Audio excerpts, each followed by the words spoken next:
You are listening to 10,000 Swamp Leaders, leadership conversations that explore adapting and thriving in a complex world with Rick Torsett and guests.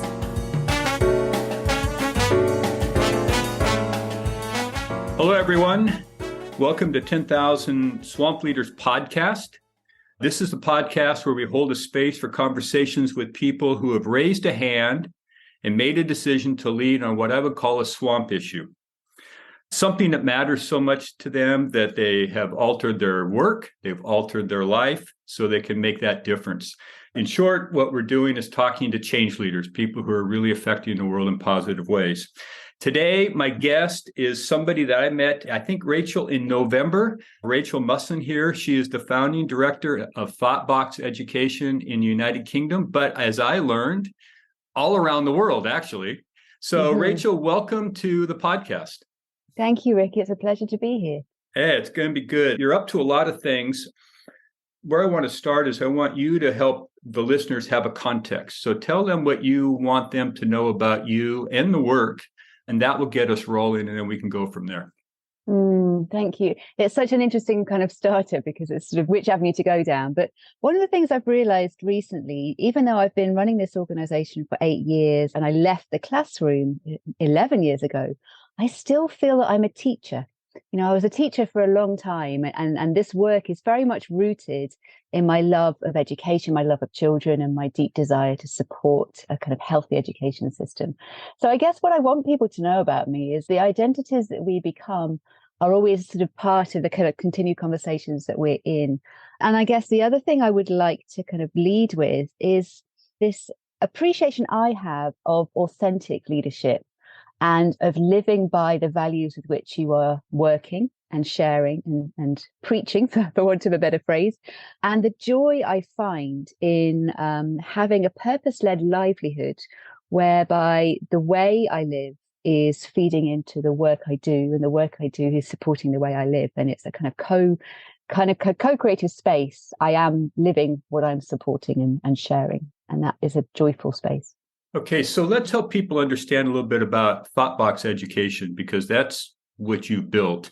And when I was getting ready for our conversation, the question I had was, you left teaching to start this. So what is ThoughtBox Education? And what was going on that caused you in that education space to say, we need this in the world? I mean, there's sort of two avenues to go down. So just a quick summary of ThoughtBox. We're a social enterprise really working to support healthier futures in education through what we call a triple wellbeing culture. We very much looked at the root causes of our planetary crisis, whether that's through the mental health pandemic, whether that's through social injustices on the rise, or the planetary emergency that we're facing, and thinking about how we can move forward to start addressing those root causes and actually having healthy relations as the foundation of our schools. So that's the kind of foundation of ThoughtBox, this triple wellbeing culture, and we support schools in that. And I can talk a little bit more about that later. In terms of where this came from, I guess for me, one of the most important teachers in my life is my gut. I'm very much a woman who listens to the gut feeling. And I just remember being in the classroom 12, 13, 14 years ago and thinking, this is not right. The way that this education system is actually hurting rather than helping children. This is not what education should be. And the lack of, when I criticize the education system, I just need to put my hands up and say, I do not for a second criticize the teachers, the children, the people in it. I critique the system as it was designed, which was for an industrial era that doesn't exist anymore, and the recognition that it's not fit for purpose. So my criticism is never of the individuals, it's of the system at large. But when I was in it, I just really felt like it was hurting rather than helping the majority of people in it. And I just knew I couldn't be in that. But also I'd had this profound experience in Tanzania. I'd taken a student group over to Tanzania the year before for a cross-cultural learning program. And I remember being in this very remote community, in this very, very beautiful mountain space where people were living incredibly harmoniously, relationally to each other, to the planet around them. And something in me was like, I think I need to just come here and learn a little bit more about what it means to be human and live well together. So I listened to my gut, which made absolutely no sense because it was saying, right, leave England, leave your career and go and live in a mountain in Tanzania with no income. And so I did. And that journey was a real journey of unlearning, but for me personally, of unlearning of all the things that I'd learned up to that space in my life that had told me what life was about. And in that process, I recognized the myriad of ways of being, of seeing, and of living in this world, and how many of the stories that I've been told were actually part of quite a destructive narrative that were kind of perpetuating so many of these crises that we're facing. And yet, if I took those stories away and learn other stories, I could live in a way that was much more healthy for myself, much more in sync with living in balance, and much more relational with both other people and the natural world. And so that time in Tanzania was pivotal for me and my own appreciation of how to live well and do well and be well. But also it began this learning journey of what I used to call it sustainable education, but that word is now moved into regenerative. What regenerative education can look like. What can education look like which both supports the child, the context, the community, the land, the educator, and is serving all of them. And there are so many examples across the world of education that is helping people to thrive. So that was a journey really of looking and listening and learning at what education could be. And then that translated into the very beginnings of the ThoughtBox journey that we're on now. So I want to come back to a couple of pieces, but you sort of tweaked my interest off of a note I made. And you say on your website that you call yourself an inconvenient woman. Mm-hmm. And I'm beginning to get a sense of what that might actually look like in the real world. But would you amplify that a little bit? Because it sounds like that is somehow part of what was informing your trip to Tanzania or shaped you coming home from Tanzania. Yeah, and it is, maybe I say it tongue in cheek. Well, I do. I introduce myself in most trainings and spaces I'm in as an inconvenient woman, because partly when I'm in an education space, I run a lot of teacher training programs. The model of our education, certainly in the mainstream space, is decompartmentalized, it's tick box, it's abstract. And as an organization, we do a lot of work in climate change, in sustainability, in mental health, in social justice. And I go into a room to do a training, and in an ideal world, people want me to say, okay, the way to teach children about climate change is to talk about carbon offsetting and tipping points and species regeneration, and you can do it in an hour, and here you go. Whereas what I say is, firstly, you can't do that. Secondly, all of the issues that we need to be exploring with children are emotional. So we've got to start welcoming how we feel into those learning spaces. And thirdly, there is no end point. We will never be able to say, tick, we've done climate change. We don't need to cover that again. This sort of learning is lifelong. And so the inconvenience on one part is that I'm welcoming a very different way of responding to some of these issues, which many teachers are doing anyway. The second inconvenience is I'm welcoming the humanity into the classroom. So again, with this sort of learning, when we're talking about racial injustice, when we're talking about species collapse, when we're talking about mental health, we as an educator are not immune from these conversations. We all live in the same world. And so the narrative of education has not welcomed the humanity of the teacher into that space. They are almost like, children used to be so amused or terrified if they saw you in the supermarket when you're a teacher, because you're supposed to live underneath your desk. It's like you're not a human in that kind of narrative. And so the idea of a teacher being in a classroom and saying, oh, you know what, I'm a bit scared too about that, or I worry about that too, or oh, that makes me feel, angry or anxious as well, is not what often happens. Some teachers will just do that naturally, but it's not often welcomed in. And yet, when that humanity comes back into the classroom, the entire dynamic changes for the better. But it takes that bravery of that teacher to step into that space and start to feel comfortable in an uncomfortable space. And that's, again, some of the training that we do. Our Courageous Conversations training is really helping teachers to just feel comfortable, just being human. And it's not suddenly opening a therapy center in your classroom. It's just recognizing that as human beings, we have feelings, and they direct and dictate and get in the way of the learning space. So let's actually welcome them in. So the inconvenience in that part is I'm also asking or welcoming, or we are as an organization, welcoming teachers to also face their own emotions about the planetary crises that we're in. And that is inconvenient because we're not giving sort of space for teachers to talk about how they feel with the world around them. That's not part of any educating sort of training or support space for teachers. We're just saying, there's loads of things going on, help the children deal with it. So again, it's that inconvenience of actually what happens if we support each other, start having these conversations, having conversations where there is no end point, where you as a teacher don't need to know the answers, and where you are an active learner in the process. So I'd like to imagine that I'm inconvenient at the beginning of a conversation and a kind of igniter by the end of it of possibilities of doing things slightly differently.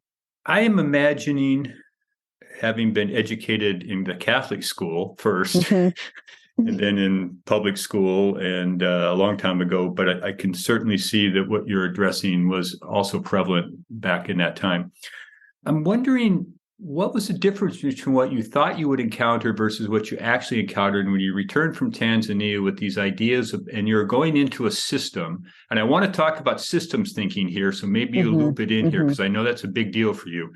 How did you enter into this deal knowing that you had this sort of, quote, already always conversation about how we do education here, and you're showing up as an inconvenient woman wanting to poke that system into a different direction? So what was that like, and what did you learn? Because people, I think when we talk about this kind of work as somebody who's made a decision to raise your hand and lead and create ThoughtBox Education, we realize instantly leading is a choice and an activity. It's not a role. You don't have much authority to make the system change.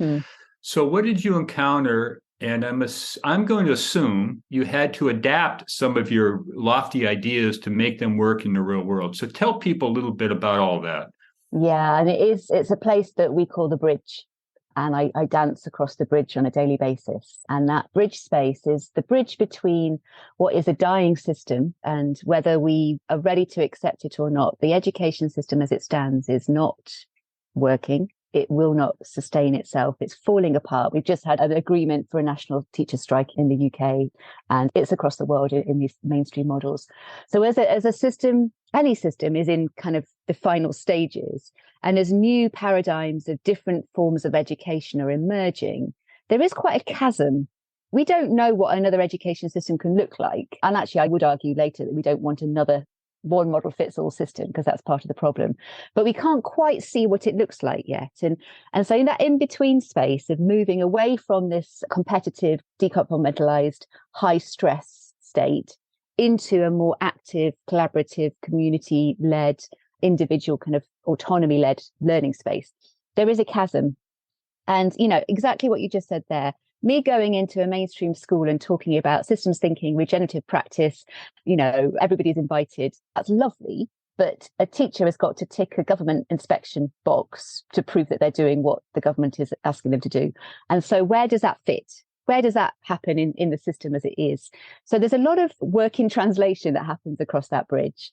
The first thing that I spent a lot of time doing is thinking, okay, if we've got these curriculum ideas, these lessons, these different learning models that are going to support some of the skills, perspectives, mindsets that young people need for a resilient future, if it doesn't have a space in the curriculum as it stands, it won't get used. So how can I support teachers to fit it into what they've got to do already? Because what they've got to do already is ridiculously large. So we mapped it to some of the national guidelines for learning, so that it's almost giving teachers permission to say, okay, we can use it in this lesson, we can use it here, because it's ticking some of those boxes, with the caveat that that's not what we're here for. We're not here to please Ofsted and please the inspectorate board. We're here to support the child. So that was the first part. The second part is, how can we use language that is not hierarchical, that is not didactic, that welcomes everybody, and that is actionable now? And we landed with triple wellbeing in that space. And for some teachers, the climate emergency is incredibly pressing. And how can we bring that into the classroom? For some teachers, it's how can I support the mental health and well-being of my children? For some, it's like, how can we look at systemic racism and the role that is playing in our education spaces? And so many other different issues. But what we come back down to with triple wellbeing is that in order to be well, we need to be well, we need each other to be well, and we need the planet to be well. And there is no getting around that. And triple well-being is not something that you need somebody else to do to you. It's something that you can harness yourself, and it can begin in the next 5 seconds. So you don't need anybody else to help you to start doing this. You just need kind of that permission almost to rebel against what isn't letting you do that. So the language is important, the invitation space is important, and the empathy. So a lot of the work that we're doing within the organization is giving deep compassion to those within an education system who in their gut know that it's not working, but they also don't want to abandon the community. And there's a beautiful phrase that we're now really holding on to at ThoughtBox called the tempered radical. And I don't know whether you've come across this. So the tempered radical is somebody in any organization, not just education, somebody who is deeply committed and loyal to that organization and really, values the work that they're doing in it. But they know deep within them that it's not working, or that something fundamentally is out of line in that organization. And yet they don't wish to abandon it because it is part of their who they are. And so the idea of the tempered radical is to strengthen that resolve within that gut of that individual, to really listen in to that niggle, press the bruise is another phrase I quite like to use, to actually feel that quiet little voice inside and start to change the system within themselves. So how they are being different within that organization, and recognizing that is systems change, and that there is a huge power to change the dynamic of an organization from within.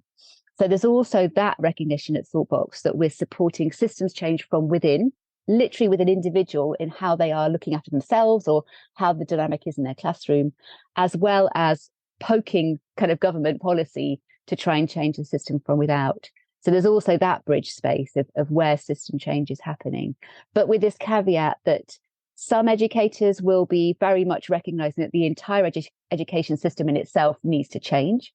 Some will just be at a level of thinking, this doesn't feel very right to run a classroom and not be, relational to the children. I'm just going to start having 5 minutes at the beginning where I ask everyone how they're feeling.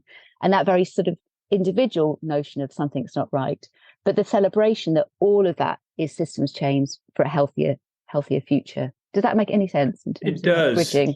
It does. And it leads me to this question, which is, how are you able to actually get into one of these education systems? I mean, you have some credibility. You've been a teacher for a while. You could be called one of them, but you're also bringing some pretty different ideas into the conversation. So for people listening, what have you learned about how you actually can figure out a way to enter into the system so you can start to do this work and gain some traction and have them start to see some improvement and some good stuff happening to give you more space to do more work? What have you learned about just getting in before you can do this stuff?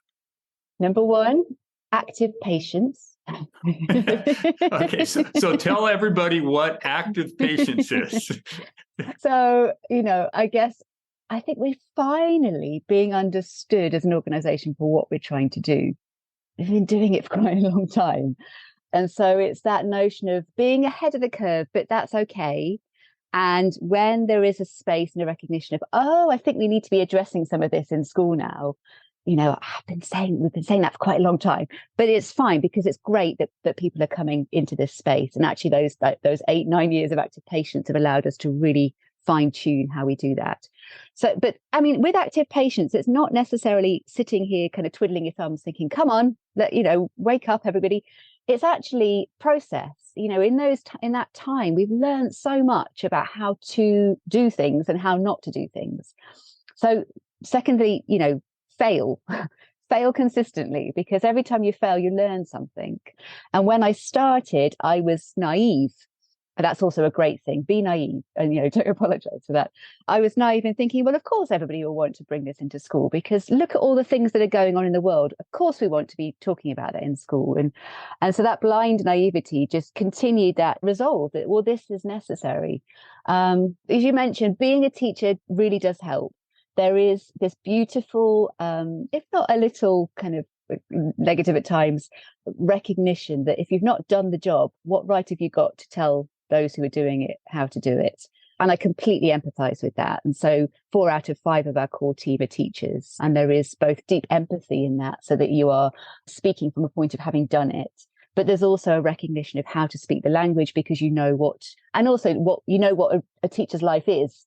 And so you know what this would look like coming to them from that other side. And I've got 2 of my team in particular. They're wonderful at bringing the visionary to the practical. I sometimes dance a little bit too much in the visionary place, and they really help to bring this work right back down into the classroom sort of space.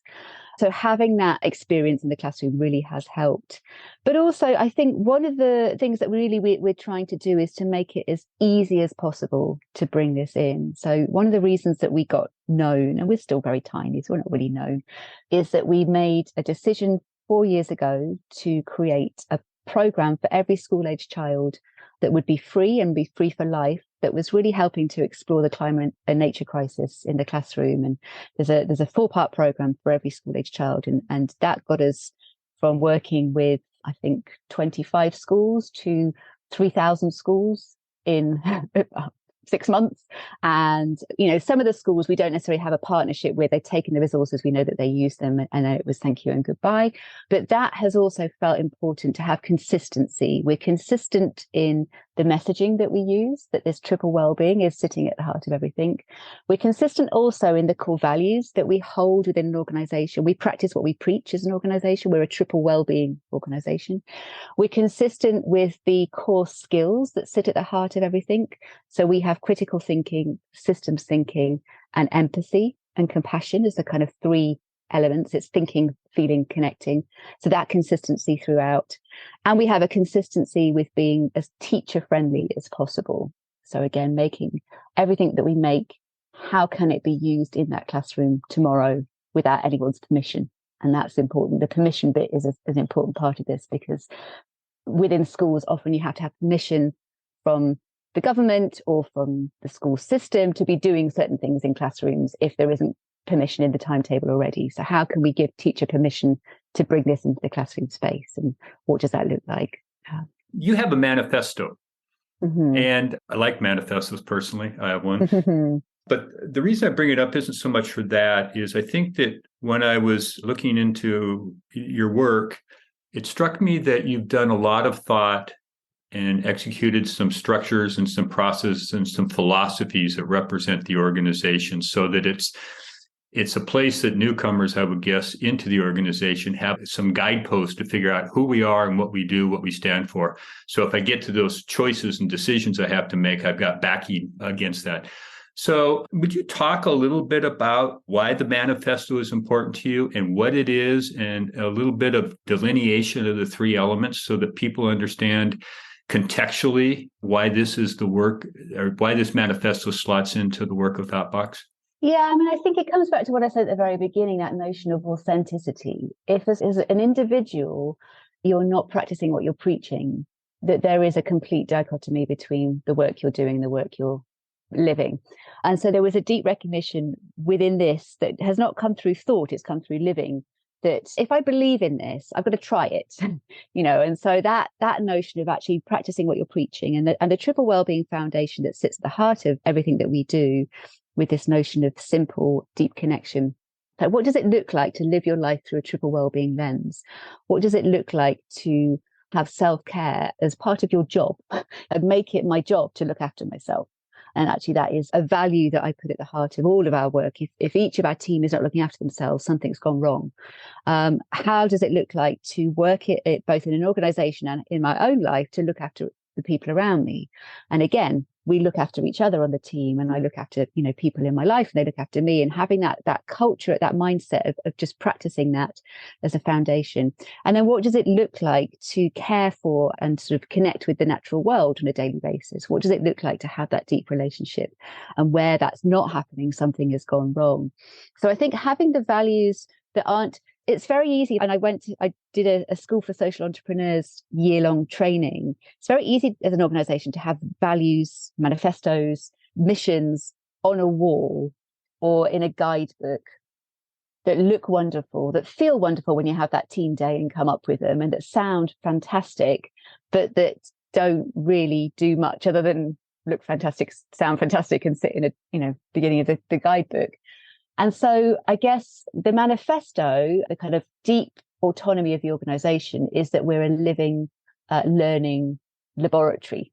We are constantly living the work that we're doing. And when something isn't working, you can feel it. And those edges are the work that then becomes the space to kind of connect into. And so I think having that notion of, what are the values that really this work is being driven by, or having an ecological mindset of seeing the natural world not as something separate, but as something part of us. How can we bring that into just daily practice? And having that notion of ethics and integrity, recognizing that we need to be really sort of being the change. That's a phrase, again, it's bandied around a lot, but what does it actually mean to be regenerative as a leader, to be living it through this triple wellbeing lens? Having a deep appreciation for global perspectives as well. So something at the heart of this work is that social wellbeing, that there are so many ways of being human that live in balance with the world around us, that we can learn from and we can kind of share in this work. So a deep reverence of respect for other ways of being. And so this, filtering it down, I kind of, even with the manifesto, we still come right back down to the heart of our work, to triple wellbeing. What does it mean to care for ourselves? What does it mean to care for each other? And what does it mean to care for the rest of the natural world? And I think within the organization, I would like to imagine, I won't speak for the rest of the team, but I would like to imagine that everybody has those as a foundation of what we are, how we are, and what we do. And that is the work that is constantly informing how we run meetings, how we're working with partners. That deep invitation into being human together really sort of sits in that. So I have a question based on my world, and I'm really interested in how you actually do it. You mentioned that there are moments where there's friction or the edges relative to what we espouse versus what we're doing, and we see a gap or we see we're bumping. So for people out there, this happens to everybody, this difference between what we espouse and what we do. So when you see it or somebody else in your organization sees it, what do you actually do to take advantage of that condition? Because it's either a learning situation, I think, or it gets stacked on other situations that we don't really deal with and we just continue to espouse. So help people understand when those moments come up, what do you do? What's the actual moves you make? Yeah. And again, one of the things I'm so grateful for in our team is that we practice radical honesty. And that's a kind of invitation to not feel concerned calling something out. So all of my team will happily call me out or say no or yes or something, that perhaps is not going the way I thought things were going. And then we talk. And we had a wonderful new colleague join us recently, and she's also brought this consensus versus consent invitation into the organization, which I really like, but also was saying, gosh, you do talk a lot as an organization, don't you? And I said, yes, we do. And I don't apologize for that, because actually that is the work. I think it sometimes can feel easier to just make decisions and say, that's what we're doing. Whereas actually that edge bit does sometimes require a little bit of niggly, work. And actually, let's listen to what you're saying no, and let's listen to why you're saying yes, and let's step back a little bit. And I really welcome natural wisdom into this work as much as possible. And I have a kind of invisible hawk sitting on my shoulder quite a lot, with this invitation to use the hawk's wisdom of zooming out and seeing the bigger picture and looking at the wider landscape and then zooming into the detail. And so if there is that stuck moment, are we a little bit too in the detail and not enough in the wide landscape? And what happens if we all step back a little bit from that part that we're holding and look at the bigger picture? And so having firstly that capacity to be more hawk in that moment. Secondly, the invitation to discuss it with radical honesty. So we're not criticizing the person, we're criticizing the idea or the issue, and separating the ownership of that. And thirdly, to really welcome this consensus versus consent. And I am grateful for that as a leader of an organization that was just me for a long time. And now there's 5 of us in the team, and there's 5 directors. So we can't all talk about everything. So there is sometimes the need for consensus versus consent, but to recognize that I will always check in to see how people are feeling. And if there's a decision that's being made that somebody is not happy with, that still will not happen without conversations with that person to really understand, because there's wisdom always in that edge, in that kind of clash moment. if you're willing to go and embrace it and explore it. Yes. And again, there's a wonderful man and phrase in philosophy from Bayo Akomolafe. I don't know whether you've come across him. He's a very inspiring philosopher and educator and all sorts of other things, systems thinker. And he shares this phrase, which comes from an African proverb. And he says, "These times are urgent. Let us slow down." And again, as an organization, we hold that quite strongly. It's kind of counterintuitive to what feels we should be happening right now, which is the emergencies are getting more and more sort of urgent. And that's perhaps quite a natural response to do more and say more and do it faster. And yet when we slow and step back a little bit, the wisdom comes through. And so again, within an organization, I think that when those edges come up, it sometimes feels easier to just brush them aside and carry on, but they'll just come back and haunt you later on. And actually having that courage is the wrong word, but having that capacity to just put the brake on for a moment and say, okay, something isn't working here. Let's look at that. And I have a dear friend, and he's one of the directors who supports me in leadership ideas and systems thinking for the culture of the organization. And he has a phrase that says, "What gets in the way is the way." And I really like that as well, because it's so true. Every time we have this moment, something else comes through that wasn't being allowed before. And it's a much wiser space. You provoke a kind of, what did you call it? Press the bruise? I wrote Yes. this down. Press the bruise. I'm going to use that, by the way. It's a good one because it's not too painful, but it's also, I think a bruise that we have, from my perspective and my work, that needs to be pressed in the education world is we reward too much for knowing answers, and we don't reward very much for asking better questions and being better at diagnosing what's going on before we move. Yeah. And a lot of the issues that we face are so complex that there's no immunity to a quick fix answer. But our whole system, I'm going to pontificate here for just a second. No, please do. Please do. The whole system that we live in seems to reward and recognize people knowing answers, education, grades, jobs, compensation, position, etc.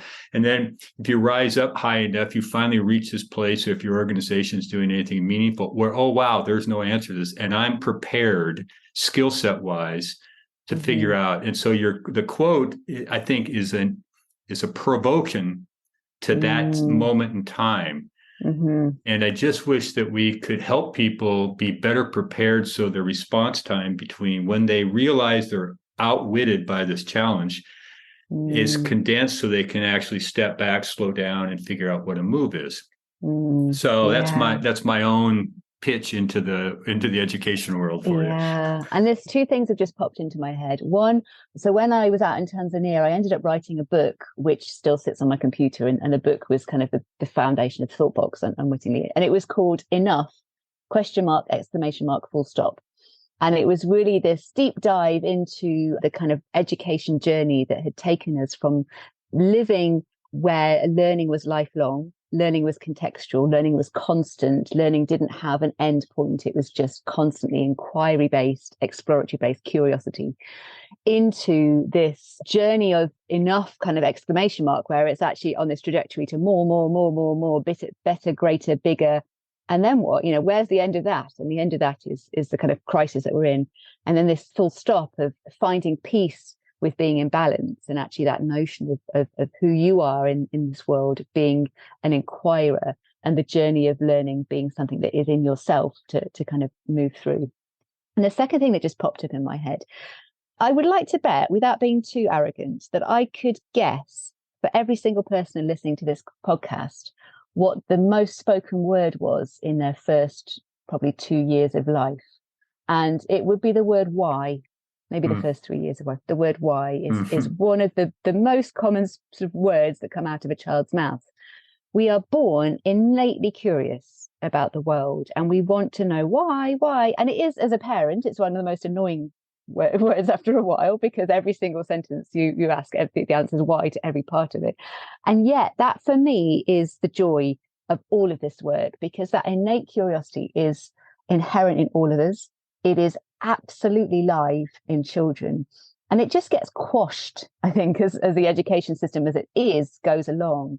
And it speaks to what all of this is about. We are natural learners, and that deep curiosity to learn and connect and to be curious is so refreshing as a child. And so that notion, as you mentioned a minute ago, of seeing success as having answers is completely counterintuitive to who we are as human beings. We're not born with answers. And, unfortunately, the internet's been created, so we don't necessarily need to be walking around holding all of that in the same way that we maybe did before.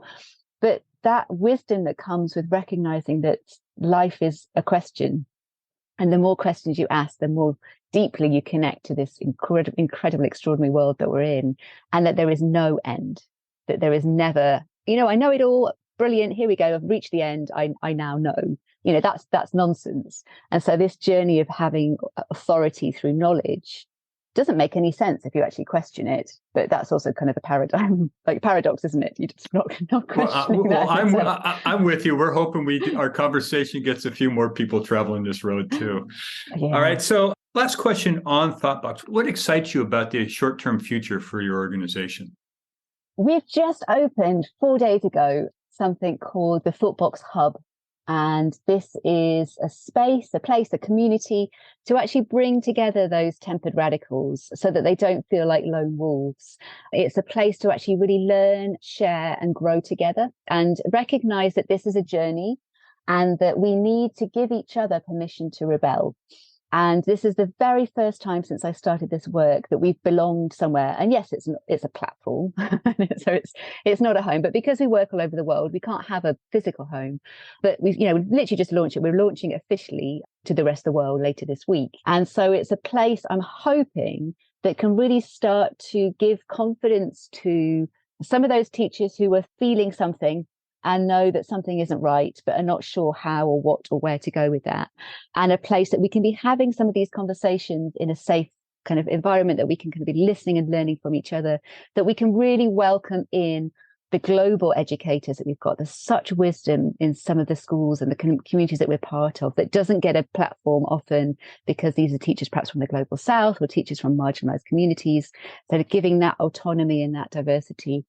And just a place that is, again, it's a home of triple wellbeing, a place to be constantly practicing, reflecting, learning about how to live life through a triple wellbeing lens. And we've got a free membership. We've got a community membership. I think it's £5 a month, and then a school membership. But the idea is that let's just come together and let's, give each other that permission to do things differently, because we're not going to get it from a government anytime soon. And the Titanic of the education system is going to take a long time to turn. So let's start jumping off in our lifeboats and doing things differently. So that is energizing me hugely right now. And we can put a link to that site in the show notes. Yes. Okay. Yes. So that will be there for people to chase after. Absolutely. Okay. So as you know, this is also a leadership podcast conversation, and you are somebody in my world who made a decision to do what you're doing and leave behind what you were trained and educated for. So you raised your hand and decided, I'm going to do this deal. And so for people who are out there listening, they're also hoping that they can pick up and steal a couple of ideas and experiences. And my argument is that we tend to learn more from our leadership failures than we do our successes. They stick with us more. So let's start there. So in your endeavor to launch this organization, get it up and running and be where it is today, what are some of the things that didn't work out for you, and what have you learned from them about you and about leading? Again, I sort of referenced a little bit earlier, this naivety that surely everyone gets this and wants this, and why wouldn't you? Because it makes sense. Like that arrogance, perhaps, that came through that. And I think there's two words that just came to mind when you were asking that question, and they are humility and grace. And I would say those two words have been really foundational in me becoming more gentle in my leadership and less didactic. In fact, didacticism that was my failure. Don't tell, Rachel, don't tell people what they need to know. Don't tell people how to do things. Just enable and allow. And that really has taken a while. I've failed many times in that notion of like, why are people not doing it? I'm telling them how to do it. Why is it not happening? And of course, I think, for me, I had to go through my own unlearning journey of what that looks like and what this can be like. So having humility to actually welcome those edge moments and welcome doing things that don't work, having the grace to grow through that and from that. And dog-earedness, there's something about, I'm still saying the same thing that I've been saying for the last 8-9 years. And it's not because I'm a broken record. it's because it is the same thing. This has always been, how can we live well together as people and planet, and as I said, we've always addressed the root cause as a disconnection. So it's basically, how can we connect better with each other? So having consistency, I think, is also important. And if you fully believe in what you're doing, you don't ever need to think about what you're saying. Someone was saying to me recently, how can you be in a meeting and not have any notes? Or how can you run a session without notes? And I was like, well, partly perhaps I'm lazy. I don't spend enough time writing notes. But partly it's actually, if you live it and you believe it, you don't need information to remind you what you're saying. I mean, some people, I'm perhaps being arrogant there. I don't mean to be arrogant. That's not what I'm meaning here. But there's something about being able to speak authentically, because you are what you're doing. Your authenticity comes from the fact that this is not just a nice idea. This is an inherent belief. And so I think, actually, I just name a sadness. Jacinda Ardern has just announced her resignation this morning. And she, as a leader, is somebody I always use with young people as an example of a compassionate leader who is living by the examples that she is preaching. She shows compassion. And I'm deeply sad about that, because I think for young people in particular, on a kind of global landscape, who are those leaders who live authentically in the work that they do? And I say, we don't need to look to government. We can look in our parents, we can look in our teachers, we can look in our communities, but you can kind of feel around somebody who's an authentic leader that it's not leadership with a capital L. It's like leadership with a small L. And it's perhaps not, I said to someone recently, they were saying that one day they want to be the head of an organization. I was like, for goodness sake, please don't be that. Just, don't have that as an ambition. If you don't know what your purpose is, there's not much pleasure in being the leader of an organization. I have to tell you, it's the pleasure is living by the purpose of what you believe in.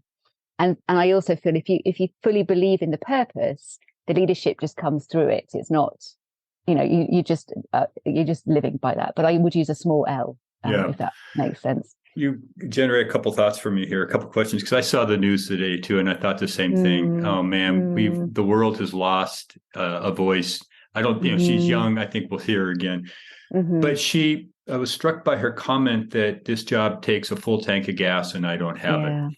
Yeah. And it reminds me of the possibility oftentimes of the amount of effort it takes to lead and balance authority of the role with the leading. And how oftentimes you can still end up lonely at the top and not have the kind of fuel stops that you need to sustain yourself. And so it is a challenge in that regard. And I just thought, consistent with her whole way of functioning, she's going to step aside and take care of herself, and hopefully she returns. But, I think grateful for the contribution she made in the time she's been there, and hopefully again. But you also raised this other question for me. So I'm going to ask this question for you. It may need some explanation, but let me give it a go here. How do you keep people, or how do you help people be the authors rather than the witnesses of the work that's needed in the world? What a lovely question, Rick. I really love that. One of the things I think that is so beautiful about this work, and I speak a lot about ThoughtBox, so we haven't come up with this, the work that we're doing, we've found easy words to describe triple wellbeing, but this work of regenerative learning, which is another phrase I use a lot, it's not ours. It's happening in agriculture, it's happening in permaculture, it's happening in food, it's happening wherever you look. There's something about recognizing that regeneration is a natural principle, and it doesn't need anybody else outside of ourselves to do it. We just need to be enabled and allowed to be well.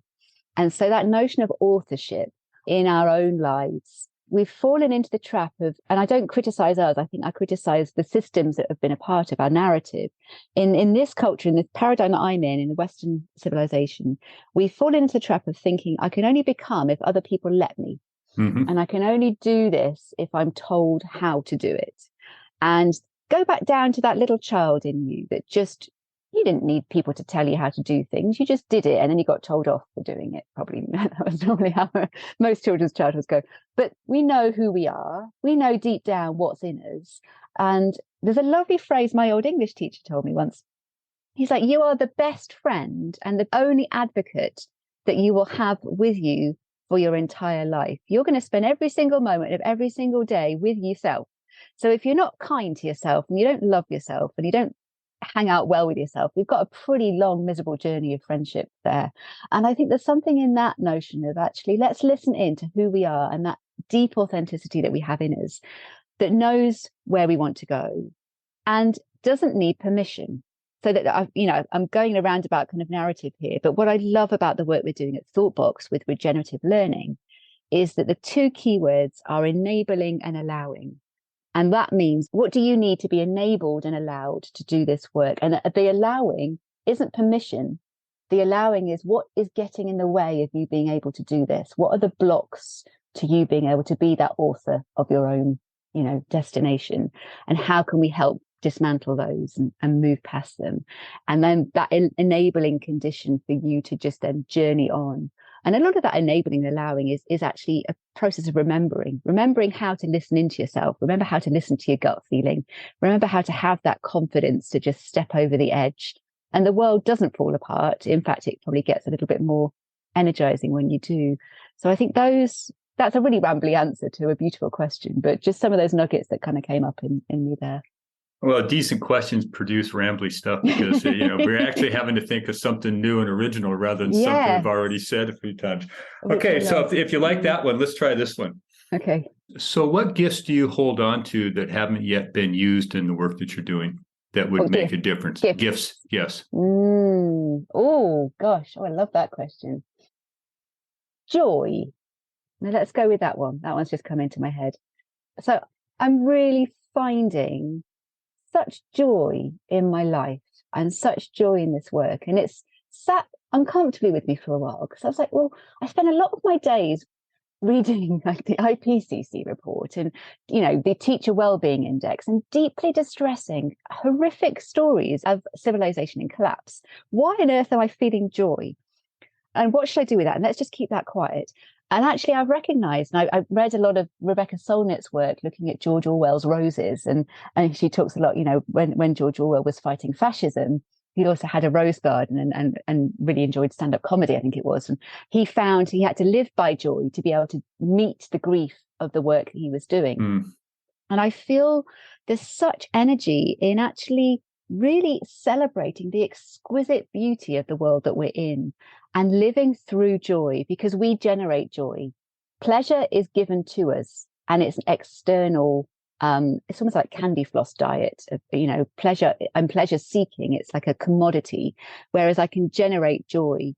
And living through this joyful space is an invitation to sort of start to see a world that we could move into. A lot of the work we're doing is cleaning up the mess of the kind of roads we've gone down that have led us to these planetary crises.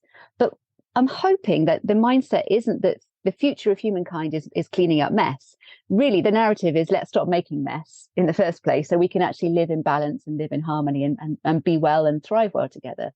So that invitation into joy, actually, if I can be living a joyful life whilst also looking at and feeling and holding on to the grief, it is that bridge into a new paradigm of being well together, moving away from this business as usual narrative, which is just stick your fingers in your ears and pretend that the mess isn't growing, moving beyond what Joanna Macy calls the great unraveling. I use Joanna Macy's work a lot at ThoughtBox and this apocalyptic future of, well, it's all doomed, into this great turning. And I use Charles Eisenstein's phrase here. He talks about the more beautiful world our hearts know is possible. And so what does it look like to inhabit life with joy? And so that maybe is a gift is the wrong word, because it's not a gift to be joyful, but it's a quality of being that I think I've perhaps hid under a bushel for a little while, because I felt a little bit like, oh, I can't be joyful when the world is so distressed.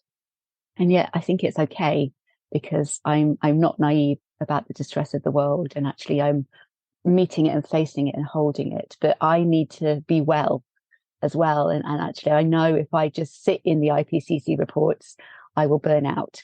So how can I generate joy and that quality of vitality to kind of journey towards this more beautiful world? I agree with you. I think that oftentimes those people who we need, who want to be really good followers, at least as a starting point in their life and their career, the work can get challenging and hard. And when they look up, it's useful to see authentic opportunity, possibility, or joy, as you're using, from the people that they regard. I mean, I think that's what she did in New Zealand. As much as anything, she provided a sense of possibility and joy for her country. And people responded. The whole world responded. Oh, the whole world. Yeah. I mean, might be exaggerating there a little bit, but no, but she is a lot did. And that quality as well, I just really admired in her of just being fully human. And as she said that, she was saying she ran out of gas because she's human. She didn't have enough in the tank because she's simply human. And I think there's something about embracing our humanity in all of its kind of complexities and beauties and horrors and everything else that comes with it, but just not being ashamed of that and actually just having that as the foundation. And that, maybe coming back to the leadership space, where are we invited in the kind of mainstream narrative of leadership to sort of have humanity at the foundation of that? And yet that is part of the problem, if we want to put that into inverted commas, that we're not being allowed to be human. Yeah, I agree. All right. So, Rachel, I want to thank you for coming on here. I'm going to give you the last word in a second, but I want people to know that in the show notes of the podcast, there will be a link to your own website. There will be a link to ThoughtBox Leadership, your LinkedIn page. We want to have the link if they want to make a contribution to the cause. And I'm going to put you and me on the spot to say that we'll also provide a list of the books that you've referred or the authors that you've referenced. Very happy to. Yeah. I think those are important resources for people to have because we don't get people who write good books help us get to where we are. They're our partners. Absolutely. And so let's share your thought leadership with them as well, so they can maybe tap into some of the stuff you've tapped into. All right. So therefore, last word for you. Anything that I didn't ask that you wished I'd asked? Anything you want to say that you haven't said before we close this out? Yeah, just gratitude and appreciation for the questions and for the journey and for that invitation to kind of step back a little bit and to ask questions about the familiar. And I think there's something in the kind of maybe final note.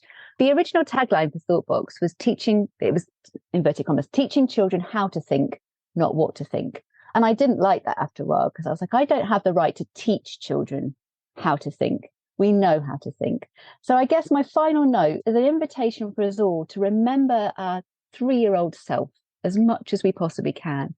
And the joy that we've felt in asking that question, why, and holding on to that deep curiosity and maybe having that little hawk on your shoulder so that we can keep zooming out and thinking, okay, this world I'm doing or the way I'm doing things, have I ever thought about why I do that? And is that a good way? And is that sustaining me? And just welcoming the question as the journey. And I think on a personal note, living my life through inquiry has allowed me to take this journey and recognize that I don't know where I'm going next. I have no idea what the future holds, but I move through with that question of why as a kind of a partner and that deep invitation to just be human as the other. So I guess I leave that as a sort of end point of remembering who we are.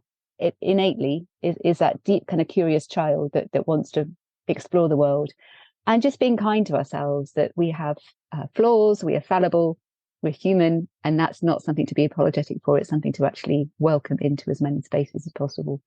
All right. So thank you. I want to thank you as a newbie here in the UK to know somebody out there is tweaking the education process for the children of this country in positive directions. It's cool to know the person who's doing that. So thanks for coming on the show.